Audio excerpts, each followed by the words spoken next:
pair of 17 hairs from the trunk mat. 5 of the hairs possibly came from Cynthia. 1 of the hairs came from David, and 1 of the hairs possibly from Jaclyn. Again, because they're in the damn car. Because the family owns a car. Oh my! Of course. You're right. I'm about to have a damn brain aneurysm, and we haven't even got to the part. We haven't even got to the other parts that is literally going to make my head explode. Here we go. 3 hairs are inconclusive. They also found 3 other hairs which are inconclusives. Ralph Meyer also tested that based on the radial marks and kinetic breaks and stress marks in the glass from the broken window, the force to break the window had came from the outside. Now, this is important because the police and another forensic analysts are starting to believe that the glass break came from the inside. They believe there was some sort of accident where both the parents might have done something to Jaclyn, and they had want to stage it to make it look like an accident. Huh. So, yeah. So because like one of the evidence that one of the theories that the cops are bringing up and later would you try to use against this family is that we can't, like, the Jaclyn was taken with her comforter. They were like, oh, where's the bed sheet? Well, Cynthia had previously told the first officer, like, I washed the bed sheet, so it wasn't on there. The Dowalibys had to bring, like, their next door neighbor, who I'm not going to give her name, who testified that on September 9th, 1988, she saw laundry, including a little girl sheet with a picture of a girl with long brown hair hanging on the Dowaliby's clothesline. Later that day, that neighbor was watching TV when 4 of her dogs, their neighbors. Later that evening, the neighbor was watching television when 4 of her dogs started barking and growling at the side of the door, which was closest to the Dowaliby home. The neighbor stated that they never did that. Mm-hmm. That the dogs were pretty friendly with everyone in the Dowaliby family, especially Jaclyn and Davy. Like, so they would never growl or bark at that time. The neighbor testifies that they continued barking from like 11 p.m. to midnight, going back and forth to the front and side doors. The neighbor testified that it's very unusual. Dogs usually bark like that when a stranger was around. That's the only time that they did it. Yeah.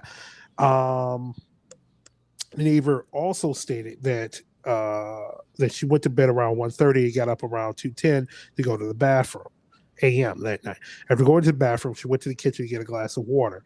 She looked out the window and saw that all the Dowaliby's vehicles were gone except for the blue Malibu. Cynthia usually drove the blue Malibu.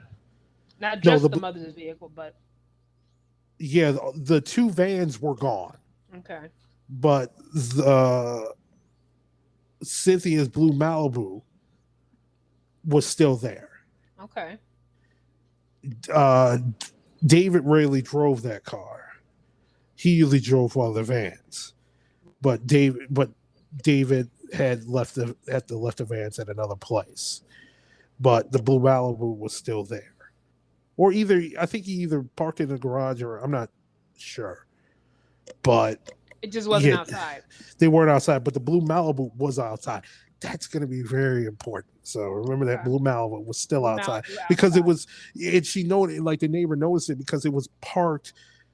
It was overhanging to the Dowaliby's driveway. It was parked very unusual. Okay. Another neighbor had stated that they saw Dowaliby's blue Malibu at 8 a.m. the next morning. Okay. So, yeah. So the cops are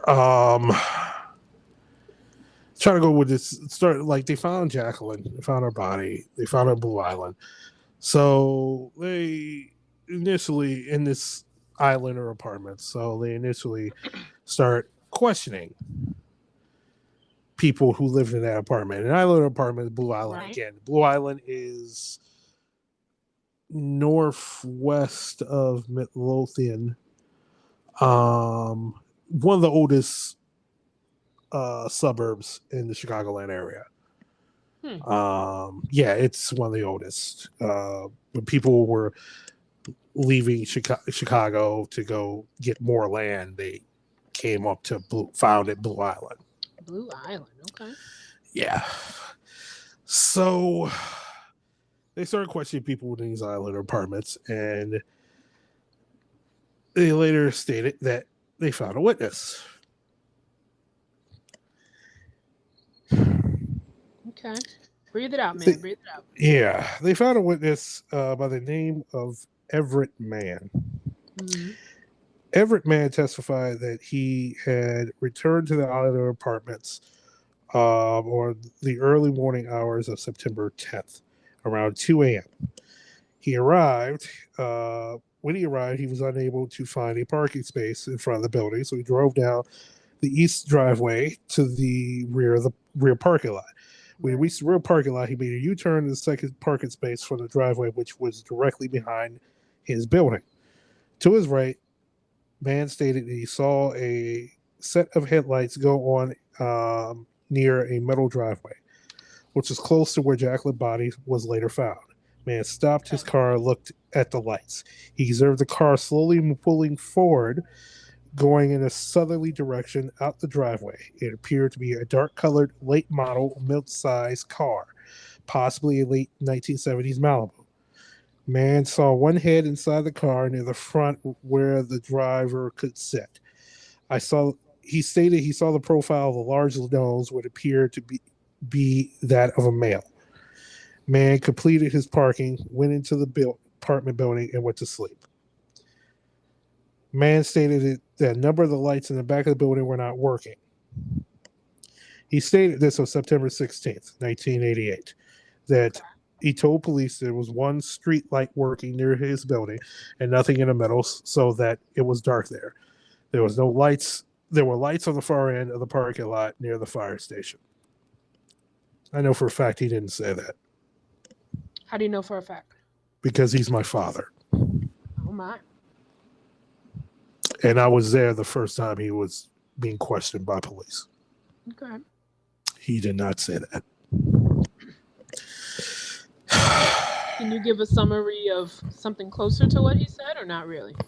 Yeah, I'm going to give it because there's a couple of things with his thing. And I'm going to need to preface this. I haven't spoken to my father in years. I have my issues with my father, but I'm leaving that on the side. Of course. I'm also sort of this is where I come in. I'm also sort of a witness. I was 7 years old at the time. We lived in the other apartment. So it was me, my mother, my father, and my little brother, who's also been on this show. I remember when they found the girl, Jaclyn, on that day. My mother gets a phone call from a neighbor stating that there are a bunch of cop cars and news cameras in the back of the apartments. Island apartments were pretty large apartments, apartment complex. So my mom grabs me and my brother. We go downstairs, and pretty much there are cops everywhere, news cameras everywhere, channel NBC, ABC, CBS, WGN. Right. There was no Fox back then. PBS. Well, there was WTTW here in Chicago. A couple of neighborhood kids that came up to me. This is what I remember. A couple of neighborhood kids that came up to me and said, "Yo," I was like, "What's going on?" They're like, "They found a dead girl." And I was like, wow. One of the kids said, "Oh, I literally remember this, but I don't remember who this kid was. I remember who he was, but I can't remember his name." Okay. Said that I saw that girl. I saw that because she was wrapped in her comforter in a sheet. I saw that wrap first. I smelled something. I saw the wrap. See, I don't know if he put two and two together, but he just walked on. He smelled something, he said. Yeah, he Then he smelled saw a the rat. foul. Yeah, and he saw a rat. Because where she was found, it was behind a dumpster. Mm. The Hollywood setup, the Island of Purpose was set up. There was this long parking lot that was in the back. Okay. Hardly anyone liked parking in that parking lot because there was hardly any lights in there. Everyone liked parking in the front because that's where all the street light was. Right. So my mom always tried her best to park in the front of the apartment. It was where all the street lights were. It was a working street going up, down. That's where all the lights were. Hardly no one liked parking in the back because there were woods back there, and behind the woods there was a stream. I believe the Calumet channel. I'm not sure, but no one liked parking in that back. Right. So, but that front would fill up really quick, or that curve. So when my father had to come in the back because he usually got off work late because he worked for CTA as a ticket agent, even though that night he got off at 10 o'clock, come to find out, but didn't get back to 2 because he was cheating on my fucking mother. Oh, God. But leave that. It's a personal thing, but fuck him. He comes back at 2. The curve is filled up. Take that part out during the editing process. Yeah. He's never going to fucking hear it anyway, so I really don't give a damn. He's done more shit after that. But whatever. So, and yeah, they only had one working light in the back of that parking lot, and it was like in the middle. That's so dangerous. And this is a huge parking lot. And yeah, even though the back apartments, because apartments had 2 entrances, and there's usually on those apartments in the back, there's usually the 2 lights and the lights illuminating the corridor, which is where the mailboxes are. And then there's another set of doors you have to go into to get up to your apartment, what was on the first floor, second floor, third floor. Right. And every apartment was set up like that. Okay. So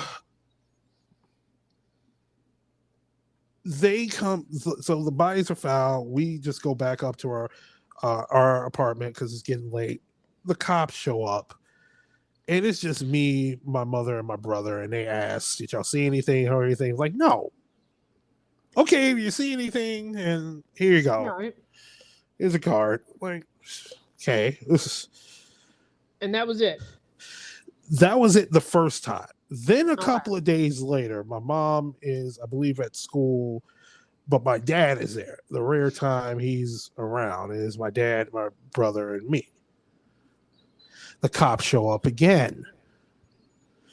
And they ask us, it's me and my brother, do we see anything? And we're like, no.